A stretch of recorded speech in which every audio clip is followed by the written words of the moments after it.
What is that?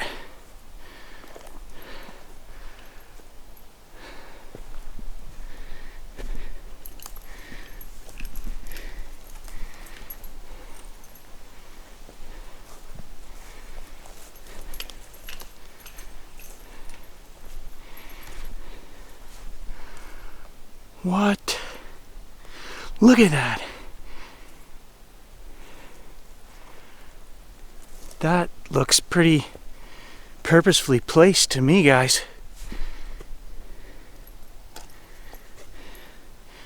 Gage, stop chewing on that. At least until I get to film it. What is this?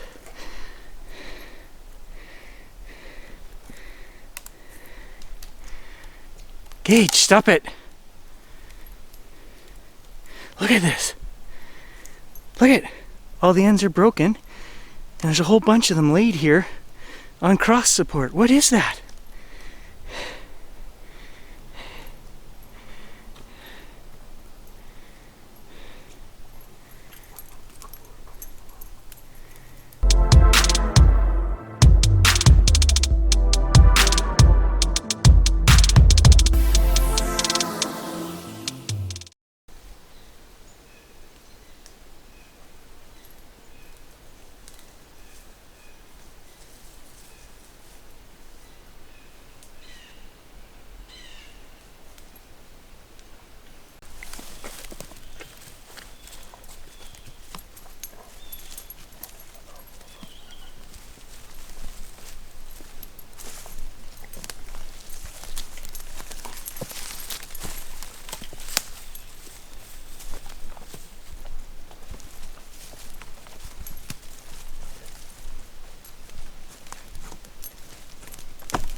Thanks, Gage.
What is that?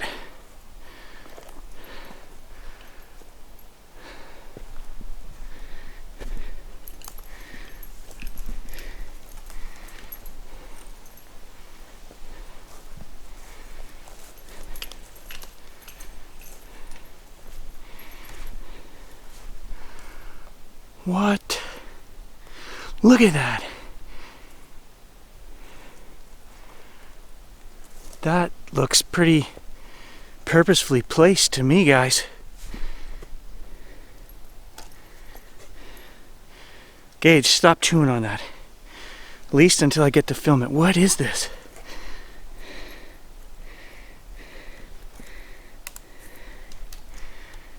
Gage, stop it. Look at this. Look at, all the ends are broken, and there's a whole bunch of them laid here on cross support. What is that?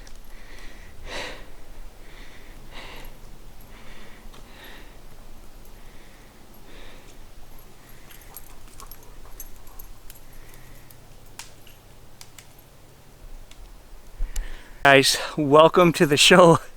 I've been walking out here for a couple hours now, and we are in a new part of the swamp which we have droned over before but never walked to. It's very wet and hard to reach. This is where the water starts. I was not going to talk through this video, and I found some cool stuff already, which I'll show you guys. I found something that looked suspiciously like a footprint, even with little toe marks in there. Only one. I didn't see anything else in the ground. Very soft. I'll show you guys that, but what is this? Two things come to mind. Some kind of hunter blind, but all of the ends of this thing, they're not cut, they're broken, which is suspicious to me. Like, there are root ends here in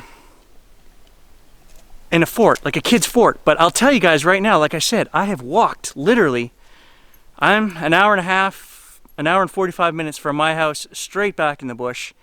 There are no houses around here. I can't see kids coming out here to build this. So if it's not hunters and it's not kids, and this looks like all natural break-offs, you tell me, what is that? Let's film it a little closer. All the ends are broken. There are no cut ends on this thing. And then there's like root ends. There's a couple of them that are root ends. Every one of them just broken off. And 1, 2, 3, 4, 5, 6, 7, 8 of them laying here. A couple more over here. But then it looks like, you know, they're laying on these horizontal ones, and these are snapped off as well. They're not cut. You look at this with a hunter's eye, you can see 50, 60 yards back there, and there's like a, this might even be a game trail right here, I don't know, or it could just be an opening in the trees. But then you've got a nice opening down below, so this would be a spot where somebody could put a hunting blind. But I don't see any signs of human. No ropes, no cut marks, no garbage left here from a snack. Quite often when guys hunt, you know, they leave their garbage sitting here on the ground. I don't see any of that, so I don't know. I don't know what this is. We're going to scout around here right now and just look for other signs. I've never been up here. And I don't know, maybe there's other structures. Maybe there's some signs of humans. Maybe this is somebody's hunting spot. Let's find out.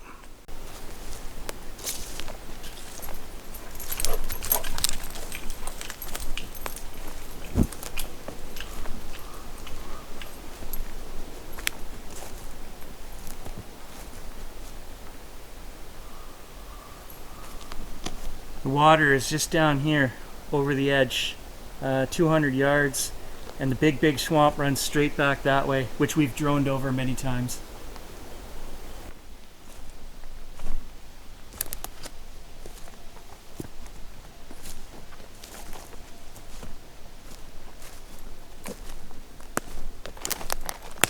Gage, come here. I know what you found. He's got a bone, guys. Let's take a look at this. He drug it over here. What is this? Stay. You stay there.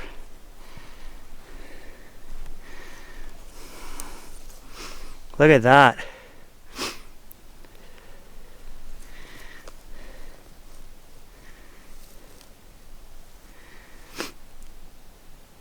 Deer leg bone.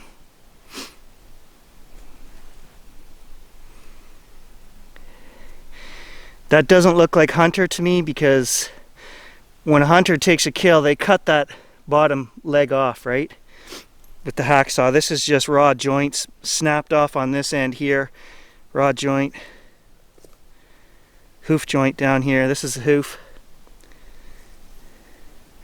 So a hunter would cut that right here with a hacksaw. We do have wolves, we do have coyotes. This could be a natural deer kill. But that's cool that it's right here where that structure is.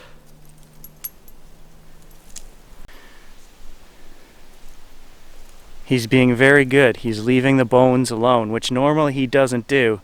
He'll take that and run from me until I take it from him. But today he's listening. You're a good boy. Come here, buddy. You're a good boy. Okay, go find that squatch. Go on, go find him. This way? Okay.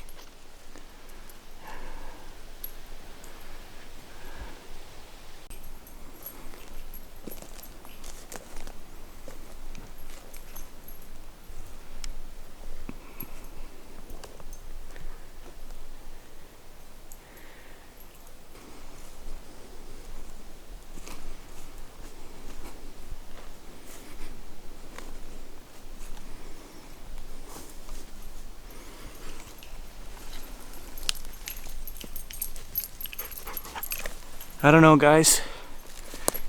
If I were going to build a hunting blind up here, I showed you the game trail, which is just down here 40 yards. You wouldn't be able to shoot that far with a bow. And it's not a clear shot up here. I would come right down here. I'll show you guys. There's lots of spots right on this game trail. We're kind of climbing down. And right here where Gage is standing, I would put a blind right here. You're just, 10 yards off the game trail. If you were going to shoot a deer. So right here is a nice opening where you could build your blind. And I'll turn the camera around, or I'll just turn around and show you. Right there is the game trail. You can see it. I wouldn't go up in the bush 40 yards there when it's wide open right here. This is the game trail coming right here through a nice opening. And if you're a seasoned hunter, you'd want to be right where I am right now. Just a little bit higher here, build your blind, and you would take something out of that end or this end when it's coming down the game trail. Now that's just my hunting logic. Does everybody think the same as me? No. Maybe the guy didn't have as much experience. Maybe he hasn't been hunting for 40 years. Maybe he likes making things difficult on himself. I don't know. Is that a hunter blind? Could be. I don't think it's a kid's fort. Could it be something else? Could it be what we're after? Yeah, it could be.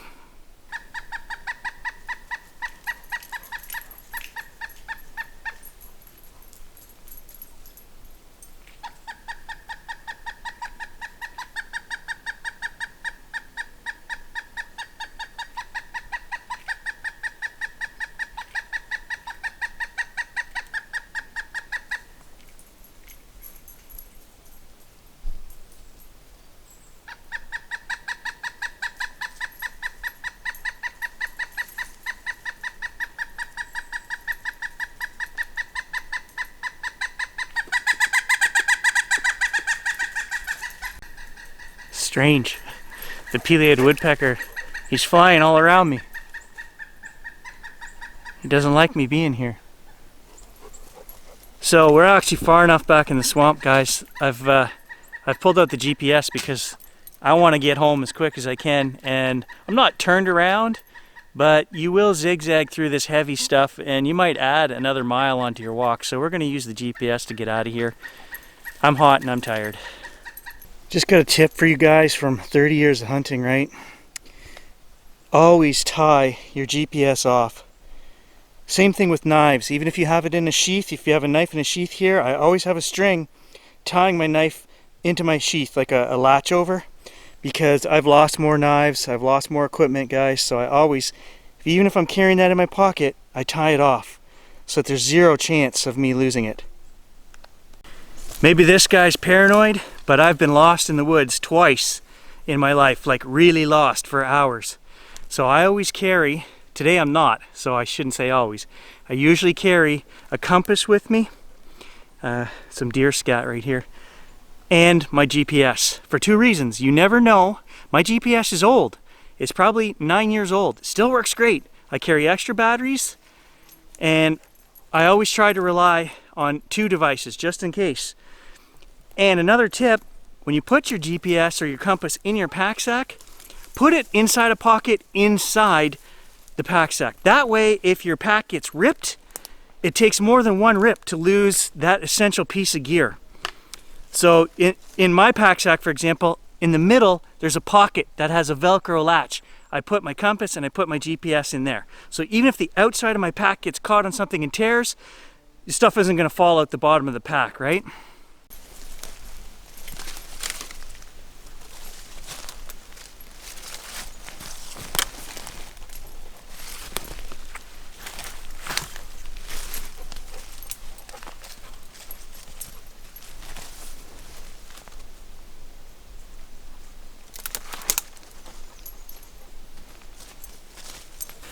Well, that was a really good walk, guys. We found some pretty cool stuff today.